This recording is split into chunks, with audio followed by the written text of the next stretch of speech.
আর অনেক দল আছে তাদের নাকি ব্যাংকও আছে। তো বিএনপিতে কোনো ব্যাংক নাই।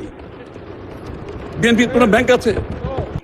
বিএনপির সংসদ সদস্যদের অনেককে ঋণ খেলাপি হিসাবে আখ্যা দেওয়া হয়েছে, কিছু পরিসংখ্যান এখানে দিয়েছেন। আমি আপনাদের অবগতির জন্য জানাচ্ছি, ঋণ খেলাপি, ঋণ পুনঃতফসিলীকরণ এটা ব্যবসা বাণিজ্য, ব্যাংকিং কালচারের মধ্যে সাধারণ প্রক্রিয়া। এটা বিএনপি আবিষ্কার করে নাই। যেদিন থেকে ব্যাংকিং ব্যবস্থা চালু হয়েছে বিশ্বে, সেই দিন থেকেই ঋণ তফসিলীকরণের ব্যবস্থা আছে এবং ভবিষ্যতে থাকবে। এটা কেন হয়, ঋণ তফসিলীকরণ কেন হয়, যারা ব্যবসা করেন তারা নিশ্চয়ই বুঝতে পারবেন। যেমন কোভিডের সময় মানুষের ব্যবসা বাণিজ্য ক্ষতিগ্রস্ত হয়েছে, সব ব্যবসায়ীদের, তাদেরকে ঋণ তফসিলীকরণ করতে হয়েছে, সরকারকে সহযোগিতা করতে হয়েছে। আমাদের এই যুদ্ধের সময়, আমাদের এই আন্দোলনের সময় অনেকের ক্ষতিগ্রস্ত হয়েছে, ঋণ তফসিলীকরণ হয়েছে।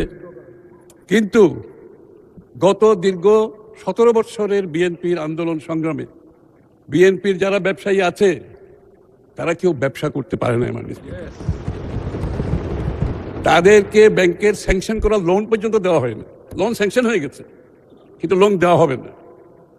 তাদের লোন অ্যামাউন্ট, লোনের সময়, ঋণের সময় যখন শেষ হয়ে গেছে, এক্সটেনশন করা হবে না।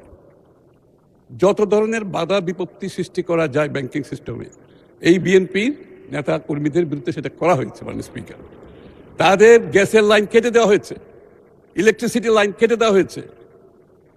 এই বিএনপির নেতা যাদেরকে খেলাপি বলা হচ্ছে, তারা এই দীর্ঘ সময়ে অনেকে পালিয়ে বেরিয়েছে, বাড়িতে থাকতে পারে না, তাদের ব্যবসা প্রতিষ্ঠান বন্ধ করে দিতে হয়েছে। অনেকে জেলের মধ্যে অবস্থান করেছেন। মাননীয় স্পিকার, এখন জেলে বসে ব্যাংকের ঋণ পরিশোধ করা কি এত সহজ ব্যাপার? মাননীয় স্পিকার, আমি আর পুনঃতফসিলীকরণ হচ্ছে ব্যাংক ক্লায়েন্ট রিলেশনশিপের ব্যাপার, ব্যাংক ক্লায়েন্ট রিলেশনশিপের ব্যাপার, এরকম স্ট্যান্ডার্ড প্র্যাকটিস। তো এই হচ্ছে বিএনপির অবস্থা। তারা কেন ঋণ খেলাপি হয়েছে, তাদেরকে কেন আজকে ঋণ খেলাপি হিসেবে আখ্যায়িত করা হচ্ছে। আবার অনেক দল আছে তাদের নাকি ব্যাংকও আছে। তো বিএনপিতে কোনো ব্যাংক নাই। বিএনপির কোনো ব্যাংক আছে? বাংলাদেশের এটা জনমুখে প্রচারিত, এটা সবার জানা আছে, তাদের নাকি ব্যাংক আছে। তো তাদের যদি ব্যাংক থাকে তাহলে তাদের দলের সদস্যদের ঋণ খেলাপি হওয়ার তো সুযোগ নেই। মাননীয় স্পিকার, এমনকি এই একটু আগে আমি একটা বিল এনেছিলাম, ওই বিলের সময় অনেকে বলেছেন যে এখানে এই যে বয়সটা বাড়ানো হচ্ছে, এখানে বোধহয় পছন্দের কাউকে দেওয়ার একটা সুযোগ সৃষ্টি করার জন্য।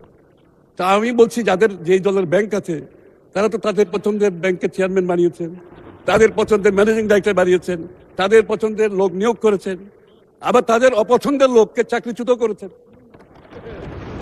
এই কাজটা তো মাননীয় স্পিকার বিএনপি করতে পারবে না, সেই সুযোগও বিএনপির নাই।